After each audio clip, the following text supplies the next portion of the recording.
Welcome to my channel बेस टू बिग में फिर से आपका एक बार स्वागत है।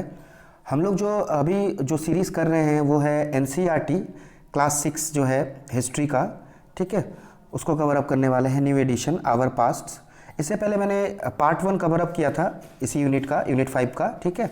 तो आज हम लोग पार्ट 2 करने वाले हैं यूनिट 5 क्लास 6 एनसीईआरटी हिस्ट्री, ठीक है, न्यू एडिशन। तो जैसे कि मैं हर वीडियो में आपसे रिक्वेस्ट करता हूँ, इस वीडियो में भी कर रहा हूँ, चैनल को प्लीज़ सब्सक्राइब कर दीजिएगा और वीडियो पसंद आ रहा है तो लाइक कीजिए और शेयर ज़रूर करना है अपने जो भी और भी साथी हैं उनके साथ में, ठीक है। तो चलते हैं हम लोग सेकंड पार्ट में। इससे पहले पार्ट में हम लोगों ने वर्ण सिस्टम के बारे में पढ़ा था कि 4 वर्ण कौन कौन से हैं, ठीक है, उनका जो कैसे पता चलता है वर्ण का क्या सिस्टम है और किसने बनाया था, ये सब के बारे में हम लोगों ने पढ़ा था। आज हम लोग पार्ट 2 में स्टार्ट करने वाले हैं जनपद के बारे में। तो इससे पहले चैप्टर में जनपद के बारे में हम लोग जानते थे या फिर जन के बारे में हम लोगों ने पढ़ा था। जन मतलब जनजाति, ठीक है। तो हम लोग जानते हैं कि जैसे जन है तो मतलब कुछ लोग होते हैं, जन मतलब ये मतलब कुछ लोगों मिला के जन होता है, ये जन, ठीक है। तो इन्हीं के साथ में जनपद जो होता है, ठीक है, इसका मतलब क्या होता है, काफ़ी सारे एक ही जन के लोग जहाँ पे रहते हैं, जनपद, ठीक है। तो बेसिकली जैसे मान के चलिए यहाँ पे एक जन है, मतलब जनजाति, एक जनजाति, ऐसे एक जनजाति के बहुत सारे ऐसे 3-4 जनजाति मतलब एक साथ मिल जाते हैं तो ये जनपद के नाम से माना जाता है। जनपद, बहुत सारे जनजाति मिलके एक जनपद बनता है, ठीक है। तो और इनका जो मेन होता है मतलब जो जनपद का जो मेन होता है उनको महाजनपदास कहते हैं। तो महाजनपदास के बारे में हम लोग नेक्स्ट में पार्ट आएगा उसके बारे में देखेंगे, ठीक है। तो यहाँ पे देखो कह रहा है कि जो आर्कियोलॉजिस्ट्स हैं उन्होंने एक्सकेवेट किया था, बहुत सारे साइट्स है, सेटलमेंट्स है, ठीक है, इन जनपदस में।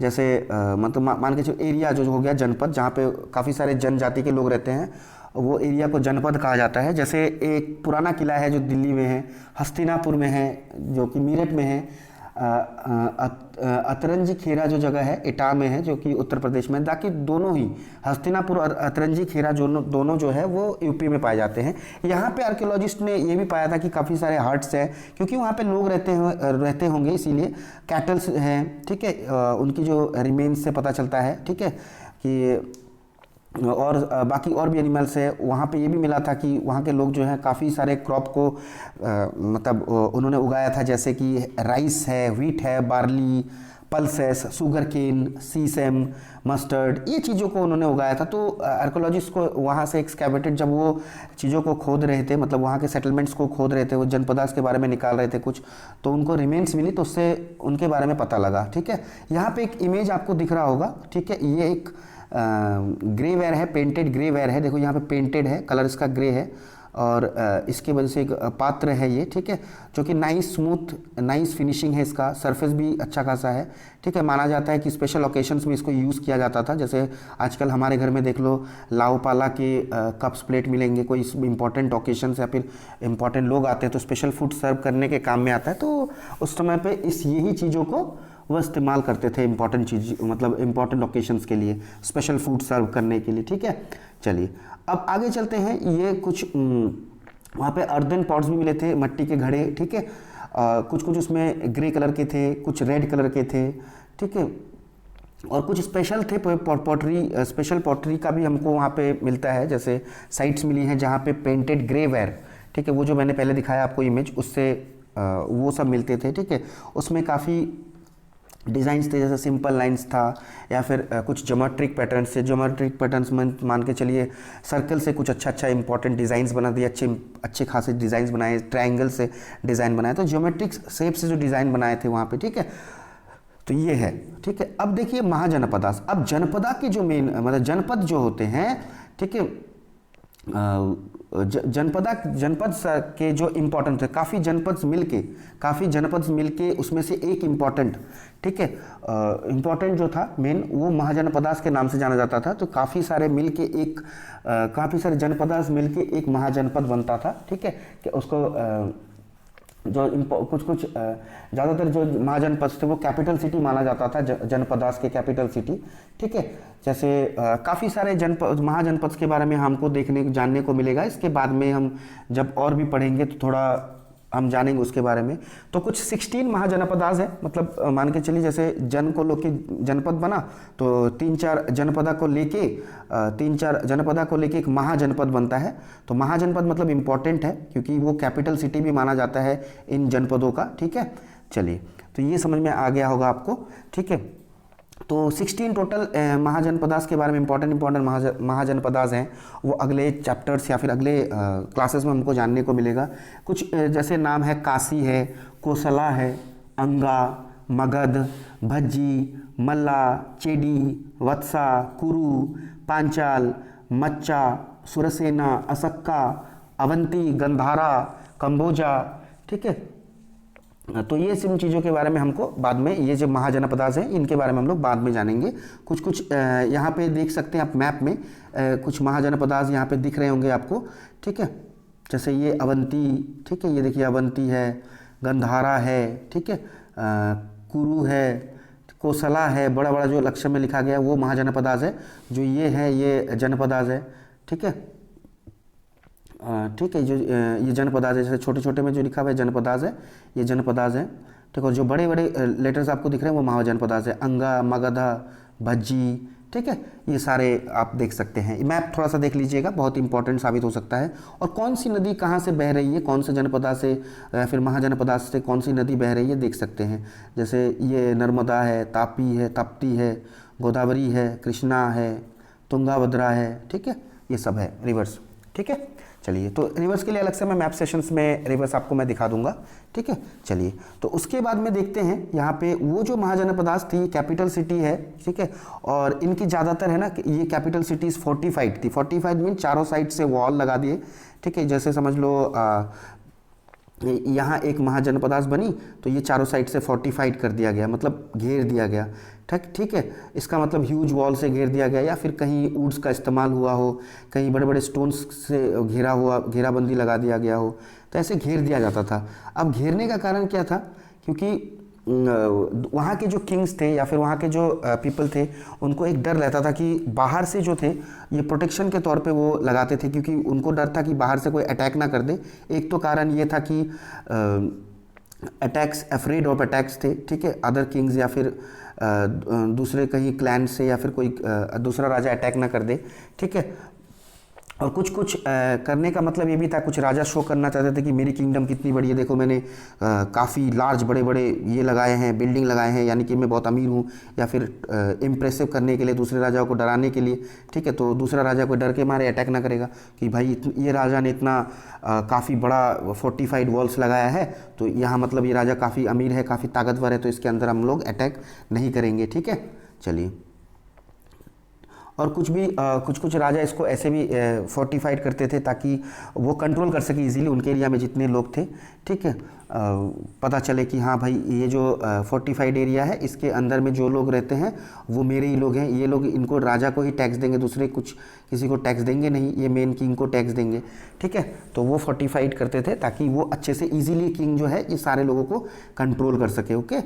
और एक चीज़ आप लोग ध्यान रखना है कि ये जो फोर्टिफाइड किया जाता था, बहुत बड़ा प्लानिंग की ज़रूरत होती थी, इसके लिए बहुत लोगों की ज़रूरत होती थी, लेबर चाहिए होता था, ठीक है। काफ़ी ब्रिक्स की ज़रूरत होती थी, ठीक है। एंड इसके लिए क्या है कि ज़्यादातर लोग वो मेन, ठीक है, जो लोग होते थे, वुमेन होते थे, चिल्ड्रेन होते थे, इनको काम पे लगाया जाता था, ठीक है। और रिसोर्स भी बहुत चाहिए, है ना, पैसे बहुत चाहिए, तो ताकि इतने बड़े बड़े वॉल या फिर फोर्टिफाइड एरिया बना सके, ओके। चलिए, ये है आपका सिस्टम। उसके बाद जो राजास थे वो ज़्यादातर बड़े आर्मी मेंटेन भी करते थे। वहाँ के जो राजास थे, जो महाजनपदास थे, इंपॉर्टेंट महाजनपदास थे, जो बड़े बड़े फोर्टिफाइड थे, ठीक है। और उनको रेगुलर सैलरी भी दी जाती थी, ठीक है, जो कि किंग मेंटेन करता था पूरे साल भर में। पेमेंट्स कुछ मिलते थे, कुछ पंच मार्क्ड कॉइन से भी पेमेंट किया जाता था, ठीक है। तो ये होता था सिस्टम, ठीक है। अभी देखते हैं टैक्सेस के बारे में, ठीक है। टैक्सेस के बारे में हम लोग एक बार देख लेंगे। तो देखो, जैसे कि टैक्स के बारे में हम लोग जानते हैं, जैसे कि जो महाजनपदास के रूलर्स थे, जो इंपॉर्टेंट रूलर्स थे, वो काफ़ी बड़े बड़े फोर्स बनाते थे, बड़ी आर्मी मेंटेन करते थे। तो इसके लिए क्या है, पेमेंट ज़रूरी है। कोई भी बिल्डिंग बनाने के लिए उसको पैसे चाहिए, रिसोर्स चाहिए, ठीक है। कोई भी बड़े बड़े बिल्डिंग बनाने के लिए उसको रिसोर्स चाहिए, पैसे की ज़रूरत है। विदाउट पैसा तो कभी कोई भी काम नहीं होता, ना तो आज होता है ना तो तब होता था, बड़े बड़े आर्मी को पेमेंट करनी होती थी अपने किंगडम को दूसरे राजाओं से बचाने के लिए, ठीक है। तो इसके लिए जो थे ऑफिशियल्स जो थे, राजा के ऑफिशियल्स, वो ये टैक्सेस कलेक्ट करते थे, ठीक है। वो ओकेशनल गिफ्ट जो दिया जाता था राजा के, ठीक है, जो पीपल लाते थे उसके जगह पे, ठीक है, उन्होंने रेगुलर टैक्सेस कलेक्ट करने की सोची, जो किंग ऑफिशियल्स थे या फिर जो राजा थे, अलग अलग राजा थे जनपद के, ठीक है। उन्होंने क्या किया, सिस्टम बनाया कि चलो भाई ऑकेशनल गिफ्ट मत लाओ, कोई काम का में भी होता है तो होता है, नहीं होता है तो नहीं होता है। इतना इंपॉर्टेंट टैक्स हमारे लिए जितना इंपॉर्टेंट है, मायने रखता है, ताकि हमको बड़े बड़े फोर्टिफाइड बिल्डिंग्स को मेंटेन करना पड़ता है, ठीक है, बड़े फोर्ट्स बनाने पड़ते हैं, दीवारें खड़ी करनी पड़ती है, आर्मी को मेंटेन करना पड़ता है। अब टैक्स लोगों देंगे तो दूसरे राजा उस पर अटैक नहीं करेंगे, तो टैक्स कहाँ से लाएंगे, वहाँ पे जो लोग रहते थे उन लोगों से टैक्स कलेक्ट किया जाता था। अब टैक्स कलेक्ट करने का सिस्टम देखते हैं हम लोग, यहाँ पे 5 पॉइंट्स में टैक्स कलेक्ट करने का सिस्टम बताया गया है। देखो फर्स्ट पॉइंट में कहा क्या गया है कि taxes on crops were the most important, सबसे महत्वपूर्ण जो टैक्स था वो क्रॉप्स के ऊपर लगा जाता था, ठीक है। क्योंकि देखो इसमें जो थे वो फार्मर्स के ऊपर लगता था।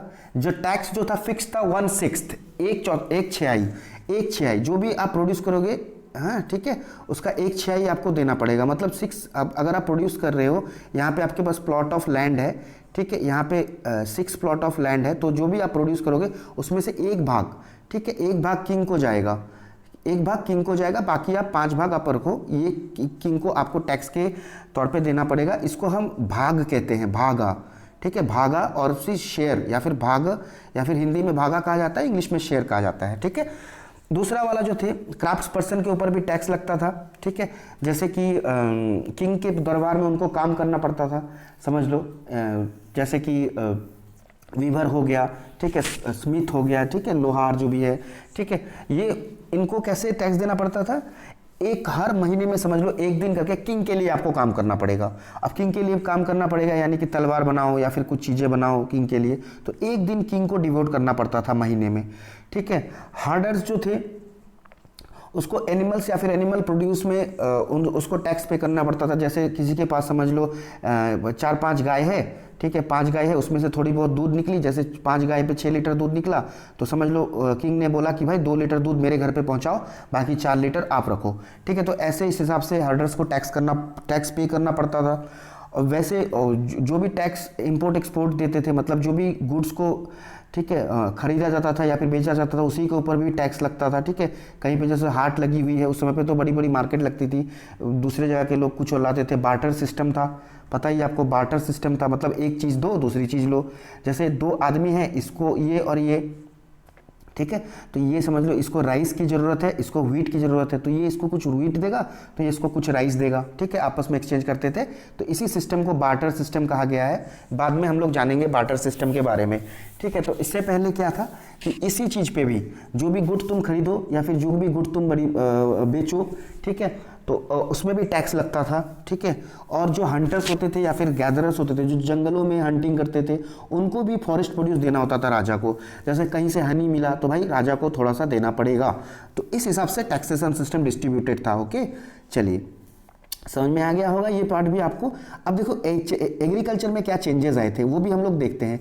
अब एग्रीकल्चर में चेंजेस का कहना ये है कि देखो कि ज़्यादातर 2 मेजर चेंजेस एग्रीकल्चर में हमको उस समय पे देखने को मिला था, ठीक है। एक तो था आयरन प्लाउशेयर्स, ठीक है, हल जो थे लोहे, पहले तो उड हल थे, लोहे मतलब लकड़ी के हल हुआ करते थे, ठीक है, हल का जैसा शेप होता है, ठीक है। और बाद में आयरन प्लाउशेयर्स का भी डेवलपमेंट हुआ। इससे कहा यह जाता है कि ऊड जितना नहीं फिनिशिंग के साथ काम कर सकता है, आयरन उतना ज़्यादा फिनिशिंग के साथ काम करेगा। जो सॉइल जो है, मट्टी जो हैवी है, सख्त है, ऊड उसको नहीं मतलब भेद पाता था, वो आयरन प्लाउशेयर्स का काम था। आयरन प्लाउशेयर से जल्दी जल्दी भेद हो जाते थे और प्रोडक्शन अच्छी होती थी। जो जहाँ पे समझ लो वुडन, जैसे एक समझ लो लैंड यहाँ पे पड़ी हुई है, बैरन लैंड, ठीक है, यहाँ पे एक बैरन लैंड पड़ी हुई है, यहाँ पे बहुत सख्त है, ठीक है, यहाँ पे सख्त होने के कारण से वुड प्लाउशेयर से काम नहीं बनता था, तो यहाँ पे ये वेस्ट जाती थी। आजकल उसके बाद में आयरन प्लाउशेयर जब आए, लोहे के हल आए तो यहाँ पे भी खोदना चालू हो गया, तो यहाँ ये ज़मीन भी उपजाऊ हो गई, यहाँ पे भी हम उपज कर सकते हैं, ठीक है, लगा सकते हैं पे, मतलब धान हो गया, गेहूँ हो गया, कुछ भी हो लगा सकते हैं। तो ये एक इम्पॉर्टेंट चेंज था एग्रीकल्चर में। उसके बाद में था पहले लोग क्या करते थे, ऐसे ही दूसरा चेंज ये था कि पहले लोग है ना, जो आपके जो पैडी थी धान, मतलब धान के लिए, ये धान को लोग छिड़क के स्प्रिंकल कर छिड़क देते थे। ऐसे छिड़कने की वजह से प्रोडक्शन होती थी, तो कहीं समझ लो थोड़ा सा गिरा, कहीं गिरा ही नहीं, कहीं ज़्यादा गिरा, तो इसकी वजह से प्रोडक्शन का कोई अच्छा मेंटेनेंस नहीं होता था, मतलब कहीं कम कहीं ज़्यादा, तो अच्छा प्रोडक्शन नहीं होता था। ये आयरन प्रेशर शो आने के बाद में अच्छे से हल खेतों को जोता जाता था। उसके बाद में ना लोग है ना अच्छे से एक एक लाइन में ऐसे ऐसे करके समझ लो बोया करते थे, आराम आराम से एकदम सिस्टमेटिक वे में बोया करते थे, तो प्रोडक्शन ज़्यादा होता था, सिस्टमेटिक प्रोडक्शन होता था, प्रोडक्शन सेम होता था, नंबर ज़्यादा थे, वे मतलब अच्छा गेन होता था। ठीक है, तो ये सिस्टम था। तो वो बहुत ही, देखो एक चीज़ है ना, वैसा प्रोडक्शन में टाइम बहुत लगता है, ऐसे मतलब पैडी को अगर आप लगाते रहो टाइम टू टाइम, या सिस्टमेटिक में थोड़ा मेहनत ज़्यादा लगती है। तो इस मेहनत में किसको एंगेज किया जाता था, जो थे आपके स्लेव मैन, दास या फिर दासी। ठीक है, उसके बाद लैंडलेस एग्रीकल्चरल लेबरर्स, जिसके पास में लैंड नहीं थे पर वो एग्रीकल्चरल लेबरर्स थे, वो दूसरे के खेत में काम करते, तो इनको यूज़ किया जाता था। ठीक है, ये काम करते थे उस समय पे, ये काम के लिए उनको लाया गया था। ठीक है, ये बहुत ही टफ है, पता ही आपको कि कहीं कहीं अगर समझ लो कोई खड़ा होकर छिड़क दो, तुम भी अपने बारे में सोच लो, जैसे तुम कहीं कहीं छिड़क दो, ज़्यादा मेहनत नहीं, थोड़े टाइम में काम हो गया, पर ये सिस्टमेटिक वे में आपको ये करना पड़ेगा, ऐसे लाइन बाय लाइन अगर आप किसी चीज़ को उपजाऊ करने के लिए मेहनत करते हो तो। ठीक है, पेड़ी लगाना चाहते हो तो लाइन बाय लाइन, काफ़ी बैक ब्रेकिंग वर्क है, बैक ब्रेकिंग मतलब काफ़ी इसमें मेहनत लगती है। ठीक है, चलिए, तो ये हमारा आज सेकंड पार्ट हम लोग कवर अप कर लिए हैं। आज के लिए इतना ही। हम लोग नेक्स्ट पार्ट में कवर अप करने वाले हैं मगध के बारे में, हम लोग देखेंगे जो महाजनपदा, जो मगध महाजनपदा थी वो कैसे इंपॉर्टेंट थी, क्या क्या इसमें डेवलपमेंट हुई, क्या था क्या नहीं था, ये हम लोग थर्ड पार्ट में कवर अप करने वाले हैं। आज हम लोग सेकंड पार्ट यहीं पे ख़त्म करते हैं। ठीक है, उससे पहले आपसे एक और रिक्वेस्ट है कि अगर वीडियो आपको पसंद आता है तो प्लीज़ चैनल को सब्सक्राइब करिए, चैनल को शेयर करिए अपने दोस्तों के साथ में, वीडियो को लाइक कीजिए, कमेंट कीजिए, ताकि मैं और भी सब मोटिवेटेड हो सकूं, और भी वीडियो आपके लिए ला सकूं। ठीक है, और ये बिल्कुल फ्री है, तो प्लीज़ आप शेयर ज़रूर करिए, दूसरे को मदद करने में हेल्प कीजिए ताकि वो भी कुछ पढ़ पाएँ। और आपसे हाथ जोड़कर रिक्वेस्ट है, विनती है आपसे कि प्लीज़ चैनल को सब्सक्राइब जरूर कीजिएगा और लाइक ज़रूर कीजिएगा वीडियो को। थैंक यू, मिलते हैं आपसे थर्ड पार्ट में। आपका दिन शुभ रहे, बहुत बहुत धन्यवाद।